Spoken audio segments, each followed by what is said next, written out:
Students, welcome to our YouTube channel HBSC solution with Narendra Singh. आज हम कक्षा 10वीं की गणित के बारे में पढ़ेंगे। तो देखिए, जो आपका फर्स्ट अध्याय वो है वास्तविक संख्याएं। वास्तविक संख्याओं की जानकारी प्राप्त करने के लिए पहले हमें छोटी छोटी बातों का पता होना चाहिए, जैसे प्राकृतिक संख्याएं।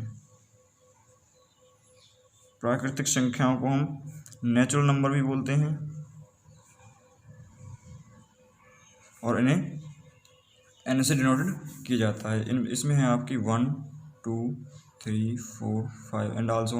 इन संख्याओं का जो समूह होता है उन्हें प्राकृतिक संख्याएं बोलते हैं। दूसरा देखिए, पूर्ण संख्याएं।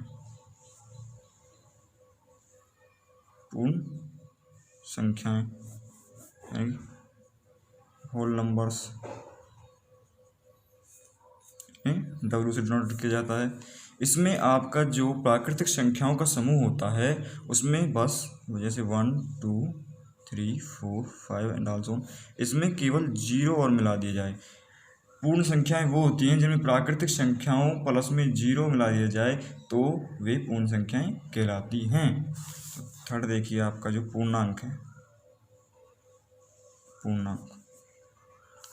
पूर्णांक आपका पूर्ण संख्याओं को लिख दीजिए 0 1 2 3 4 5 एंड आल्सो। और प्राकृतिक संख्याओं का ऋणात्मक यानी कि माइनस में -1 -2 -3 -4, ये आपके पूर्णांक होते हैं। जो आपके 0 से इधर वाले होते हैं इन्हें आप धनात्मक पूर्णांक बोल सकते हैं।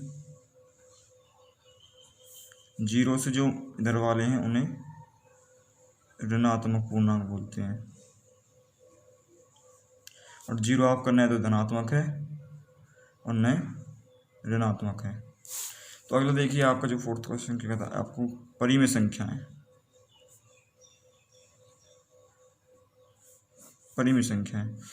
तो दोस्तों, परिमेय संख्याएं उन्हें कहते हैं जिन्हें संख्याओं को P/Q के रूप में लिखा जा सकता हो। जिन संख्याओं को P/Q के रूप में लिखा जा सकता हो। और Q जो है आपका वो इज नॉट इक्वल टू 0। जो आपका ये हर है, आपका P तो हो गया अंश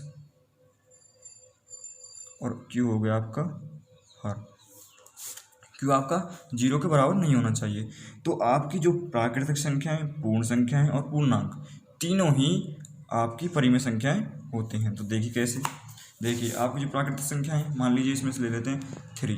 तो 3/1 लिख सकते हो। तो 1 तो आपका 0 नहीं है, Q तो आपका 0 नहीं है, ठीक है। तो Q तो आपका 1 है। तो उसी प्रकार देखिए, आप जो पूर्ण संख्या में से पूर्ण संख्या वही होती हैं। और आपका जो थर्ड है वो पूर्णांक में से -3 ले लीजिए। -3 आप जानते हैं -3/1। तो यहाँ पर भी Q 1 है, 0 नहीं है। तो ये आपकी परिमेय संख्या है। अगला देखिए, अपरिमेय संख्याएं।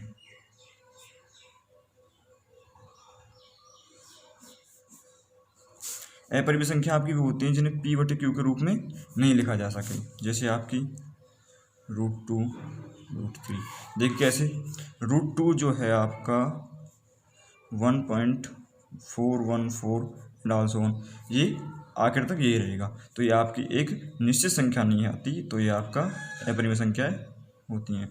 √3 भी ऐसे होगा। तो आपकी जो फर्स्ट चैप्टर में मेन चीज़ है वो है यूक्लिड विभाजन प्रमेय का। हम आपको यूक्लिड विभाजन प्रमेय के बारे में बताएंगे। देखिए यहाँ पर यूक्लिड विभाजन प्रमेय का, मान लीजिए दो आपके धनात्मक नंबर है आपके पास 21 और 5। तो आप जानते हैं कि इसमें 21 आपका बड़ा है, तो आप 21 को यहाँ पर लिख लेंगे, 5 को यहाँ पर लिख लेंगे। तो 5 4 जो 20, 1 बचा, ठीक है। तो आप देखिए यहाँ पर आप जब इसे लिखेंगे तो 21 = 5 × 4 + 1, यानी कि भाज्य = भाजक गुना भागफल जमा शेषफल। तो आपकी यूक्लिड विभाजन प्रमेय का क्या कहती है कि जो आपका भाज्य होता है वो होता है आपका A, भाजक आपका B होता है, भागफल आपका Q होता है और शेषफल आपका R होता है। तो ये आपका A हो गया 21, 5 आपका B हो गया 4 आपका क्यू हो गया और जो एक बचा शेष पर वो आपका आर पर। यू की विभाजन प्रमेय का क्या कहती है कि जब तक आप एचसीएफ की दो संख्याओं का निकालते हो तो दो संख्याओं का जो मतलब एचसीएफ निकाल रहे हो तो जो आपका यहाँ पर आर शेषफल है वो तब तक 0 नहीं आता है, तब तक आपका दो संख्याओं का शेष भाग वो एचसीएफ नहीं निकलेगा। तो आप देखते हैं, हम आपको एक एचसीएफ का निकाल के दिखाते हैं।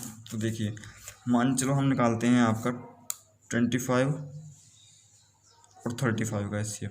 तो 35 जो है आपका 25 से बड़ा है, तो 25 को यहाँ पर लिख लीजिए, 35 को यहाँ पर लिख लीजिए। 25 में 25 10।